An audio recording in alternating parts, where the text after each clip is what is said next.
Andhra bank banking సెక్టార్లో పేరు వినగానే తెలుగు వాళ్ళమైన మనకి ఇది మన బ్యాంకు అని తెలియని అనుభూతి కలుగుతుంది. బహుశా ఈ జనరేషన్ వాళ్ళకి పెద్దగా తెలియకపోవచ్చు, కానీ దేశంలో బ్యాంకింగ్ రీఫార్మ్స్ స్టార్ట్ అయ్యి బ్యాంకింగ్ సర్వీసులు అందుబాటులోకి వచ్చిన తర్వాత తెలుగు రాష్ట్రాల్లో ఎక్కువ మంది అకౌంట్స్ తీసుకున్న bank Andhra bank. Andhra bank తర్వాత స్టేట్ బ్యాంక్ ఆఫ్ హైదరాబాద్ కూడా తెలుగు వారికి సేవలు అందించింది. ఇలా ఆంధ్ర బ్యాంక్ అనేది మనందరి బ్యాంక్ లాగా మారిపోయింది. సరే, బ్యాంకింగ్ రంగంలో సర్వీస్ రిలేటెడ్ ఇష్యూస్ అనేవి వస్తూనే ఉంటాయి. అందుకు ఆంధ్ర బ్యాంక్ కూడా మినహాయింపేమీ కాదు. సెల్ఫ్ హెల్ప్ గ్రూప్స్ లాంటివి మొదలైన తర్వాత ఆంధ్ర బ్యాంక్ సేవలు విపరీతంగా విస్తరించాయి. అలా లక్షల మంది తెలుగు వాళ్ళు తమ బ్యాంకింగ్ జర్నీలో తొలి అడుగులు ఆంధ్ర బ్యాంక్తోనే వేశారు. ఆంధ్ర బ్యాంక్ని 1923లో స్వతంత్ర సమరయోధులు మన తెలుగువారైన పట్టాభి సీతారామయ్య గారు స్థాపించారు. అలా బ్యాంకింగ్ రంగంలో 97 ఏళ్ల చరిత్ర ఉన్న ఈ బ్యాంకు 2020లో యూనియన్ బ్యాంక్లో విలీనమైంది. దాంతో ఆంధ్ర బ్యాంక్ యొక్క 97 ఏళ్ల సుదీర్ఘ బ్యాంకింగ్ రంగ ప్రస్థానం కనుమరుగైంది. రెండు తెలుగు రాష్ట్రాల్లో ప్రస్తుతం యూనియన్ బ్యాంక్లో అకౌంట్ ఉన్న చాలా మంది గతంలో ఆంధ్ర బ్యాంక్ ఉన్నప్పుడు ఖాతాలు తెరిచిన వారే. కాబట్టి దీని గురించిన పూర్తి విషయాలను మనం ఈ వీడియోలో తెలుసుకునే ప్రయత్నం చేద్దాం.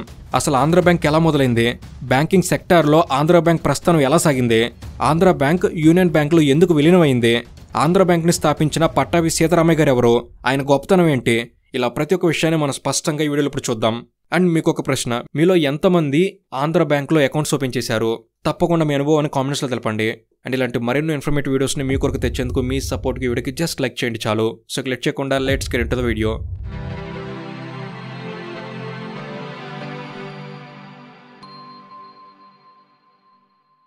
బ్యాంకింగ్ రంగంలో ఆంధ్ర బ్యాంక్ ప్రస్థానం భారతదేశానికి స్వాతంత్రం రావడం కన్నా ముందే ప్రారంభమైంది.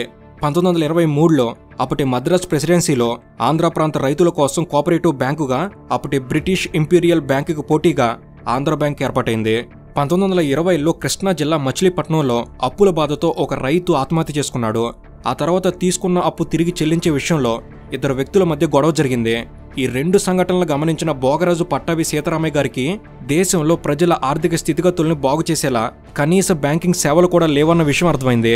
దాంతో తెలుగువారి కోసం, ముఖ్యంగా రైతులు, చిరు వ్యాపారుల కోసం ఒక కోఆపరేటివ్ బ్యాంకును ఏర్పాటు చేయాలనే ఆలోచన పట్టాభి సీతారామయ్య గారికి వచ్చింది. ఆ ఆలోచనతో కృష్ణా జిల్లాలో ప్రముఖ రాజా సంస్థానమైన చల్లపల్లి రాజా సంస్థానంలోని యార్లగడ్డ శివరాం ప్రసాద్ గారి ఆర్థిక సహాయంతో పట్టాభి సీతారామయ్య గారు ఆంధ్ర బ్యాంక్ని స్థాపించారు. యార్లగడ్డ శివరాం ప్రసాద్ గారిని చల్లపల్లి రాజాగారు అనేవారు.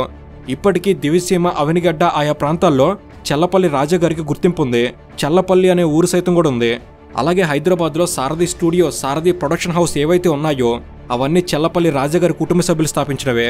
ఇక ఆంధ్ర బ్యాంక్ ప్రస్థానం గురించి చెప్పుకునే ముందు మరో వ్యక్తి గురించి కూడా ప్రస్తావించాలి. ఆయనే భోగరాజు పట్టాభి సీతారామయ్య గారు. పట్టాభి సీతారామయ్య గారికి స్వతంత్ర సమరయోధుడిగా, గాంధేయవాదిగా, విద్యావేత్తగా, రాజకీయ నాయకుడిగా చాలా పెద్ద చరిత్ర ఉంది. సందర్భం వచ్చింది కాబట్టి పట్టాభి సీతారామయ్య గారి గురించి ఒక ఆసక్తికరమైన విషయాన్ని ఇక్కడ ప్రస్తావించాలి. ఆ ఒక్క విషయంతో పట్టాభి సీతారామయ్య గారి గొప్పతనం అర్థమవుతుంది. పట్టాభి సీతారామయ్య గారు గాంధీ గారికి అనుచరుడిగా ఉండేవారు. స్వతంత్ర పోరాటంలో పాల్గొన్న తెలుగువారిలో పట్టాభి సీతారామయ్య గారికి చాలా ప్రత్యేక స్థానం ఉంటుంది. 1939లో ఇండియన్ నేషనల్ కాంగ్రెస్ ప్రెసిడెంట్ని ఎన్నుకునేందుకు ఎన్నికలు జరుగుతున్నాయి. ఆ సమయంలో గాంధీ గారు ఎవరి పేరు ప్రపోజ్ చేస్తే వారే ప్రెసిడెంట్ అవుతారు. 1938లో సుభాష్ చంద్రబోస్ గారు ఇండియన్ నేషనల్ కాంగ్రెస్కి ప్రెసిడెంట్ అయ్యారు. సుభాష్ చంద్రబోస్ గారు 1939లో కూడా మళ్ళీ ఆయనే ప్రెసిడెంట్ కావాలని అనుకున్నారు. కానీ వరుసగా 2 సార్లు ఒకే వ్యక్తికి అవకాశం ఇవ్వడానికి గాంధీ గారు ఇష్టపడలేదు. దాంతో సుభాష్ చంద్రబోస్కి పోటీగా గాంధీ గారు పట్టాభి సీతారామయ్య గారి పేరును సూచించారు. ఇక 1939లో త్రిపురలో జరిగిన ఇండియన్ నేషనల్ కాంగ్రెస్ అన్యువల్ సెషన్లో మెజారిటీ కాంగ్రెస్ మెంబర్స్ సుభాష్ చంద్రబోస్ గారికి మద్దతుగా ఓటు వేశారు. దాంతో ఆ ఎన్నికల్లో పట్టాభి సీతారామయ్య గారు ఓడిపోయినా కూడా ఆయనకు జాతీయ స్థాయిలో గుర్తింపు వచ్చింది. ఆ తర్వాత ఆయన కాంగ్రెస్ కమిటీలో మెంబర్గా చాలా కాలం కొనసాగాడు. ఇక 1948లో అప్పటి ప్రధాని జవహర్లాల్ నెహ్రూ గారి మద్దతుతో ఇండియన్ నేషనల్ కాంగ్రెస్కి పట్టాభి సీతారామయ్య గారు నేషనల్ ప్రెసిడెంట్గా కూడా పనిచేశారు. ఆంధ్ర రాష్ట్ర ఏర్పాటు కోసం 1948లో జేవీపీ కమిటీ ఏర్పాటైంది. జే అంటే జవహర్లాల్ నెహ్రూ, వి అంటే వల్లభాయ్ పటేల్, పి అంటే పట్టాభి సీతారామయ్య గారు అని అర్థం. అలా మచిలీపట్నంకు చెందిన పట్టాభి సీతారామయ్య గారు జాతీయ స్థాయిలో పేరు సాధించిన తెలుగువారు. ఆయన గురించి చాలా మందికి పెద్దగా తెలియదు. సందర్భం వచ్చింది కాబట్టి ఆయన గురించి లోతుగా వెళ్లకుండా కాస్త పరిచయం చేయాల్సి వచ్చింది. ఇక ఆంధ్ర బ్యాంక్ విషయానికి వస్తే యార్లగడ్డ శివరాం ప్రసాద్ గారి నుంచి లభించిన ఆర్థిక సహాయంతో ₹1,00,000 పెయిడప్ క్యాపిటల్తో 1923 నవంబర్ 20న మచిలీపట్నంలో ఆంధ్ర బ్యాంక్ని పట్టాభి సీతారామయ్య గారు స్థాపించారు. మొదట్లో కోఆపరేటివ్ బ్యాంక్గా ఆంధ్ర బ్యాంక్ ప్రస్థానం మొదలైంది. ఆంధ్ర బ్యాంక్ ప్రస్థానం మొదలైన సరిగ్గా 8 రోజుల్లోనే అంటే 1923 నవంబర్ 28న 10 లక్షల రూపాయల ఆథరైజ్డ్ క్యాపిటల్తో ఆంధ్ర బ్యాంక్ బ్యాంకింగ్ కార్యకలాపాలు మొదలయ్యాయి. అలా మచిలీపట్నం కేంద్రంగా మొదలైన ఈ ఆంధ్ర బ్యాంక్ కొన్ని సంవత్సరాల్లోనే చుట్టుపక్కల పట్టణాల్లో కూడా బ్యాంకింగ్ సేవలు ఇవ్వడం మొదలుపెట్టింది. 1943 వరకు కోఆపరేటివ్ బ్యాంక్గా ఉన్న ఆంధ్ర బ్యాంక్ 1943లో షెడ్యూల్ బ్యాంక్గా మారింది. ఇక 1956 వరకు ఆంధ్ర బ్యాంక్ హెడ్ క్వార్టర్ మచిలీపట్నంలోనే ఉండేది. కానీ 1956లో ఆంధ్రప్రదేశ్ రాష్ట్రం ఏర్పడి హైదరాబాద్ రాజధాని అయిన తర్వాత ఆంధ్ర బ్యాంక్ హెడ్ క్వార్టర్ని హైదరాబాద్కు మార్చారు. ఇక 1964లో భారత్ లక్ష్మీ బ్యాంక్ ఆంధ్ర బ్యాంక్లో విలీనమైంది. అయితే 1969లో అప్పటి ప్రధాని ఇందిరాగాంధీ గారు బ్యాంకుల్ని నేషనలైజ్ చేయడం మొదలుపెట్టారు. అలా 1969లోనే దేశవ్యాప్తంగా 14 బ్యాంకులు నేషనలైజ్ అయ్యాయి. ఆ టైంలో ఆంధ్ర బ్యాంక్ నేషనలైజ్ కాలేదు. కానీ 1980లో జరిగిన 6 బ్యాంకుల నేషనలైజేషన్లో ఆంధ్ర బ్యాంక్ పేరు కూడా ఉంది. దాంతో 1980 నుంచి ఆంధ్ర బ్యాంక్ ప్రభుత్వ రంగ బ్యాంక్గా మారింది. ఇక 1981లో ఆంధ్ర బ్యాంక్ దేశంలోనే మొట్టమొదటిసారిగా క్రెడిట్ కార్డ్ విధానాన్ని మొదలుపెట్టింది. రీటైల్ బ్యాంకింగ్లో నేడు మనం చూస్తున్న క్రెడిట్ కార్డ్ విధానాన్ని పరిచయం చేసిందే ఆంధ్ర బ్యాంక్. ఇక 2003 నుంచి ఆంధ్ర బ్యాంక్ బ్రాంచ్లన్నింటిలో కంప్యూటరైజ్డ్ ఆపరేషన్స్ మొదలుపెట్టి డిజిటల్ బ్యాంకింగ్ సర్వీసెస్ని స్టార్ట్ చేశారు. ఇక 2005 నుంచి ఆంధ్ర బ్యాంక్కి కస్టమర్ బేస్ విపరీతంగా పెరిగింది.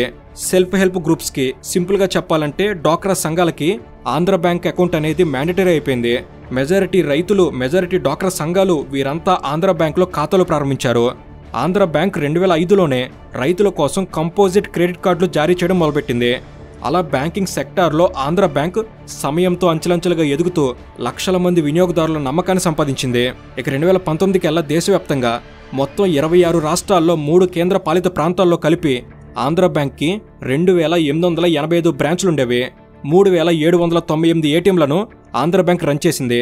నాడు 1923లో మచిలీపట్నంలో మొదలైన ఆంధ్ర బ్యాంక్ 2019 వచ్చేసరికి 1,20,00,000కు పైగా కస్టమర్లను సంపాదించుకుంది. 2018 డేటా ప్రకారం ప్రయారిటీ సెక్టర్ లెండింగ్లో ఆంధ్ర బ్యాంక్ 6 లక్షల కోట్ల రుణాలిచ్చింది. అదీ కాకుండా ఆంధ్ర బ్యాంక్ వద్ద 494 బిలియన్ల బ్యాంక్ డిపాజిట్లతో దేశంలోనే ప్రధాన బ్యాంకుల్లో ఒకటిగా ఉండేది. అలాగే దేశవ్యాప్తంగా 21,400 మంది ఉద్యోగులతో ఆంధ్ర బ్యాంకు కార్యకలాపాలు నడిచేవి. 2019లో ఆంధ్ర బ్యాంక్ ఆస్తుల విలువ 14 లక్షల కోట్ల రూపాయలు. అగ్రికల్చర్ ఫైనాన్షింగ్లో తెలుగు రాష్ట్రాల్లో ఆంధ్ర బ్యాంక్ ఎప్పుడూ టాప్లోనే ఉండేది. ఆంధ్ర బ్యాంక్ లేకపోయి ఉంటే ప్రభుత్వం మొదలుపెట్టిన డ్వాక్రా సంఘాల ప్రోగ్రాం అనేది సక్సెస్ అయ్యి ఉండేదో లేదో తెలియదు. దాన్ని బట్టి అర్థం చేసుకోవచ్చు మహిళా సంఘాలకి, డ్వాక్రా సంఘాలకి ఆంధ్ర బ్యాంక్ ఎంతలా సేవలు అందించిందోనని. 2 తెలుగు రాష్ట్రాల్లో ప్రజలకు బ్యాంకింగ్ సేవల పట్ల అవగాహన ఏర్పడి బ్యాంక్ అకౌంట్ గురించి ఆలోచన రాగానే ప్రతి ఒక్కరు ఆంధ్ర బ్యాంక్ని కన్సిడర్ చేసేవారు. అంతలా తెలుగు వారికి ఆంధ్ర బ్యాంక్ సొంతమైపోయింది. డిజిటల్ బ్యాంకింగ్, ఆన్లైన్ బ్యాంకింగ్ ఇలా బ్యాంకింగ్ సెక్టార్లో వస్తున్న ప్రతి విప్లవాత్మక మార్పును అందిపుచ్చుకుంటూ ఆంధ్ర బ్యాంకు 97 సంవత్సరాల పాటు సేవలందించింది. అయితే ఆంధ్ర బ్యాంకుతో ఇబ్బందులు కూడా ఎదురయ్యావి. రైతులు, డ్వాక్రా గ్రూప్ వాళ్ళు ఎక్కువ ఉండటం వల్ల individual banking services, personal banking సర్వీసెస్కి కాస్త ఇబ్బంది అవుతుండేది. అయితే 2017 నుంచి ఇండియన్ బ్యాంకింగ్ సెక్టర్ అనేక మార్పులకు శ్రీకారం చుట్టింది.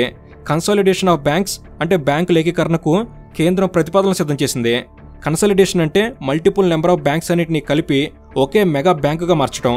1969, 1980లో బ్యాంకుల నేషనలైజేషన్ సమయంలోనే ఈ విధానాన్ని అమలు చేశారు. 2017లో కేంద్రం మళ్లీ ఈ విధానాన్ని మొదలుపెట్టింది. 2017 ఫస్ట్ ఫేజ్లో భాగంగా స్టేట్ బ్యాంక్ ఆఫ్ ఇండియా ద్వారా కన్సాలిడేషన్ స్టార్ట్ చేసింది. 2017లో ఎస్బీఐలో 6 బ్యాంకుల్ని విలీనం చేశారు. దాంతో ఎస్బీఐ లార్జెస్ట్ బ్యాంకింగ్ ఎంటిటీగా మారింది. బ్యాంకుల కన్సాలిడేషన్ వల్ల బ్యాంకింగ్ సెక్టార్లో ఆపరేషనల్ ఎఫిషియన్సీ పెరుగుతుందని, బ్యాంకులకు భారంగా మారిన నాన్ పర్ఫార్మింగ్ అసెట్స్ని మేనేజ్ చేయడం ఈజీ అవుతుందని, బ్యాంకింగ్ సేవలు మరింత విస్తరించడం వీలవుతుందని, కన్సాలిడేషన్ వల్ల ఇలాంటి బెనిఫిట్స్ని కేంద్రం సాకుగా చూపించింది.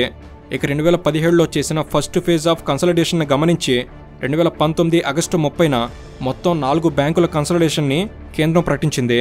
ఈ సెకండ్ ఫేజ్ కన్సాలిడేషన్లో భాగంగా ప్రకటించిన యూనియన్ బ్యాంక్ కన్సాలిడేషన్లో ఆంధ్ర బ్యాంక్ పేరు కూడా ఉంది. 2019లో యూనియన్ బ్యాంక్తో పాటు Punjab national bank, Canara bank, Indian bank ఈ 3 బ్యాంకుల కన్సాలిడేషన్ కూడా ప్రకటించారు. అలా మొత్తం 10 పబ్లిక్ సెక్టర్ బ్యాంకుల్ని కలిపి 4 బ్యాంకులుగా మార్చారు. అలా కన్సాలిడేషన్ స్టార్ట్ అవడం కన్నా ముందు అంటే 2017 కన్నా ముందు దేశంలో 27 పబ్లిక్ సెక్టర్ బ్యాంకులు ఉండేవి. కానీ 2020లో కన్సాలిడేషన్ తర్వాత పబ్లిక్ సెక్టర్ బ్యాంకుల సంఖ్య 12కు తగ్గింది. యూనియన్ బ్యాంక్ కన్సాలిడేషన్లో భాగంగా ఆంధ్ర బ్యాంక్ని, కార్పొరేషన్ బ్యాంక్ని ఈ 2 బ్యాంకుల్ని యూనియన్ బ్యాంకులో కలిపేశారు. 2020 ఏప్రిల్ 1 నుంచి ఈ విలీనం అమల్లోకి వచ్చింది. దాంతో 2020 ఏప్రిల్ 1న ఆంధ్ర బ్యాంక్ ప్రస్థానం ఆగిపోయింది. అలా 1923లో నాడు పట్టాభి సీతారామయ్య గారు, యార్లగడ్డ శివరాం ప్రసాద్ గారు ఇలా తెలుగువారి కృషితో ఏర్పాటై 97 ఏళ్ల పాటు సేవలందించి కోట్లాది మంది తెలుగువారి బ్యాంకింగ్ జర్నీలో భాగమైన ఆంధ్ర బ్యాంక్ ప్రయాణం ఆగిపోయింది. 2020 ఏప్రిల్ 1 నుంచి ఆంధ్ర బ్యాంక్ కస్టమర్లందరూ ఆటోమేటిక్గా యూనియన్ బ్యాంక్ కస్టమర్లుగా మారారు. ఆంధ్ర బ్యాంక్ లెగసీని క్యారీ ఫార్వర్డ్ చేయడానికి యూనియన్ బ్యాంక్ కట్టుబడి ఉంటుందని ప్రకటించారు.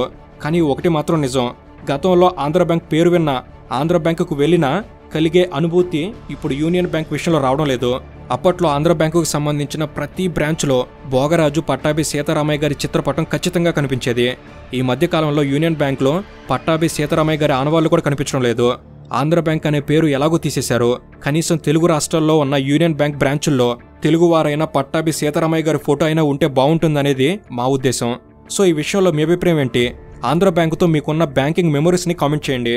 గతంలో ఆంధ్ర బ్యాంక్ ఉన్నప్పుడు ఇప్పుడు యూనియన్ బ్యాంకుగా మారిన తర్వాత మీరు గమనించిన మార్పు ఏంటో కూడా కామెంట్ చేయండి. సో ఇది ఫ్రెండ్స్, ఈ వీడియో అనేది మీరు కొన్ని కొత్త విషయాలు తెలుసుకోవడంలో ఎంతో కొంత ఉపయోగపడిందని నేను భావిస్తున్నాను. అండ్ ఇలాంటి మరెన్నో ఇన్ఫర్మేటివ్ వీడియోస్ ఇక్కడ నుంచి వెంటనే వస్తున్నాయి. ప్రతిదీ మీ వరకు చేరేందుకు తప్పకుండా మన తెలుగు నాలెడ్జ్ ఫ్యామిలీలో మీరు భాగం కండి. Thank you for watching. Have a good day.